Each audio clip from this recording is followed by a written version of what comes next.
Not so many films get a second chance to clear their name and reputation after devastating failure. So what happened to Justice League is certainly something unprecedented. After tragic death of his daughter, director Zack Snyder had to leave the project in post-production phase. So studio decided to give the film to director of first few Avengers, Joss Whedon. Intimidated by darkness of Batman v Superman, they also decided to make it more light-hearted and family-friendly. As a result, after some reshoots and editing, we get 2017 Justice League, also known as Justice League. You know, cause Joss Whedon made it and stuff. Now, I'm not gonna dive in morality of butchering guy's film while he's dealing with family issues. I'll just say that 2017 film was terrible. It failed in box office, which had a destructive impact on DCEU. It felt cheesy, pretentious, there was nothing good about that film. For years, Snyder claimed that somewhere in Warner Brothers archives there's a different Justice League, film that he originally intended to make.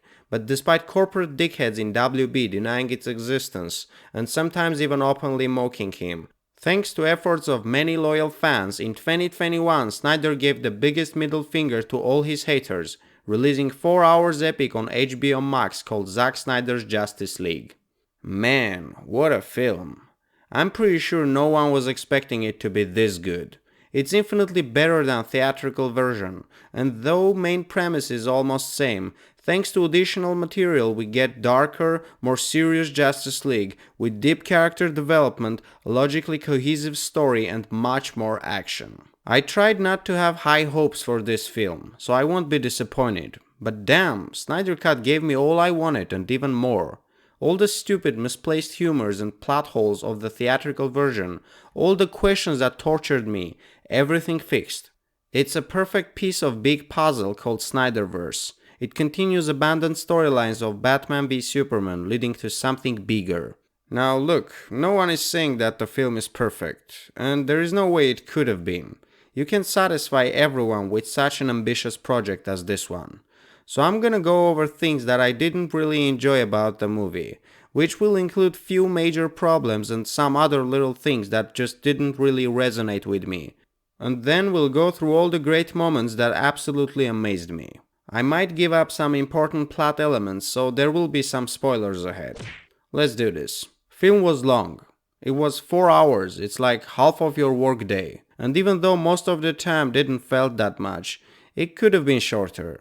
I know this is director's vision, I know it takes time to properly introduce so many characters, but I'm sure if you take away overly stretched moments and few annoying slow motion scenes, film wouldn't suffer too much. I am personally not a big fan of slow motions. I agree it can be cool sometimes, but if you do it too much, people will get tired of it. In order for anything to be special, it has to be in limited amounts. I can still remember 90s action flicks, where every punch was in slow-mo and repeated few times. Maybe it worked then, but when you watch it now, it's just too much.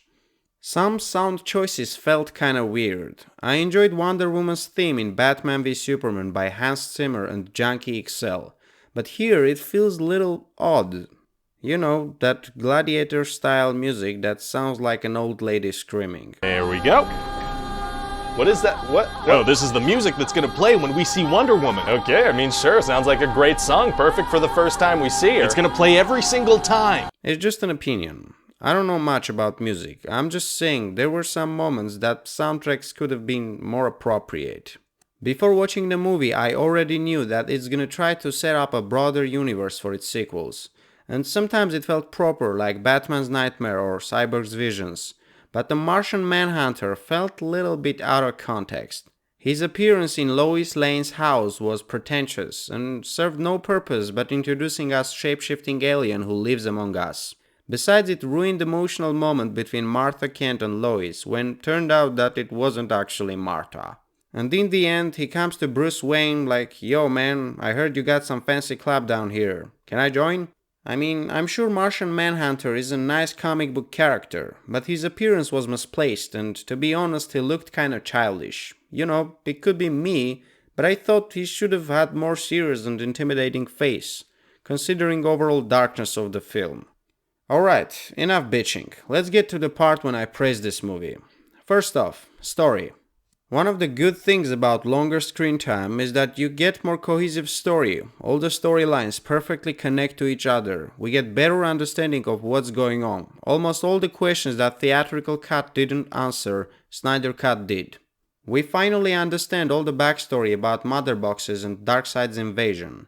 One of the biggest questions I had about 2017 film was why Darkseid and his army didn't attack before Superman was born. I mean, let's assume that they were scared of him when he was protecting the planet, but those beings are thousands of years old. They've had plenty of time before Superman was here. So turns out that mother boxes were sleeping, so their location was unknown.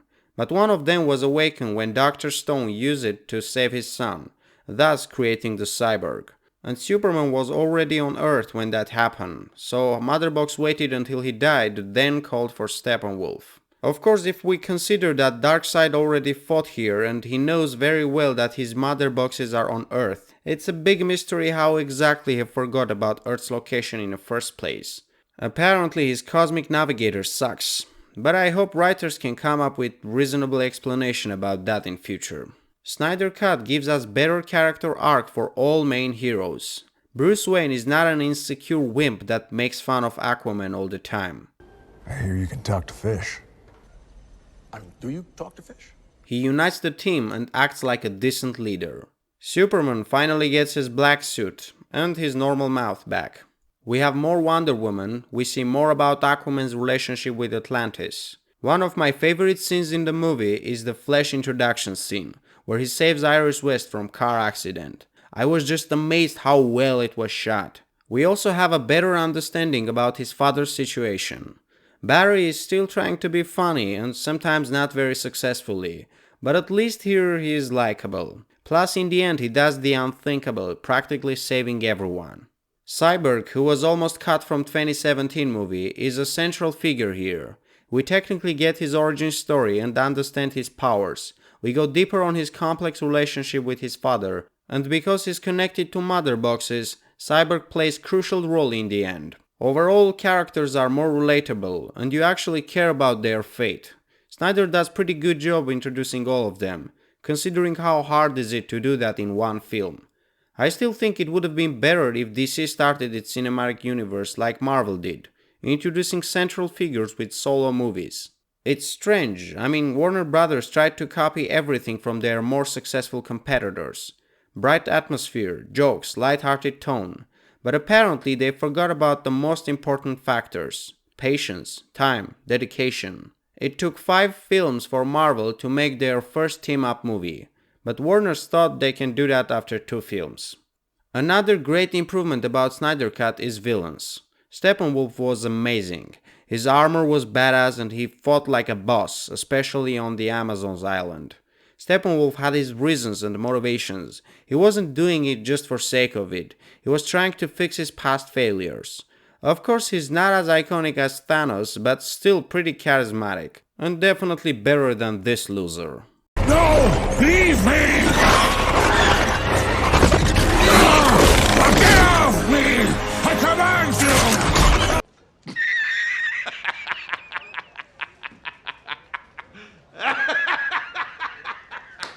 Although we didn't see him too much, Darkseid was impressive too. The way he spoke, his voice, it was perfect. When you see Steppenwolf scared like a dog as he's about to have a FaceTime with him, that's the moment you realize this guy is a real danger. I love the scene where Darkseid killed the Green Lantern. It was really breathtaking. Of course he got his ass kicked after that, but we have to remember that unlike now, he was young then and very inexperienced. Though CGI wasn't perfect, I really enjoyed all the battle scenes, especially final one, that ended much more brutal for Steppenwolf. I really hope to see the sequel one day, even though it seems like highly improbable. I give Zack Snyder's Justice League 8 out of 10. It was overall pretty positive experience. Despite its multiple flaws, Justice League is a decent movie that managed to satisfy me. I guess you can say I have a soft spot for dark, brutal and epic superhero movies. Let me know what you think about the Snyder Cut. Drop a like and subscribe to this channel for more videos. See you around. Bye.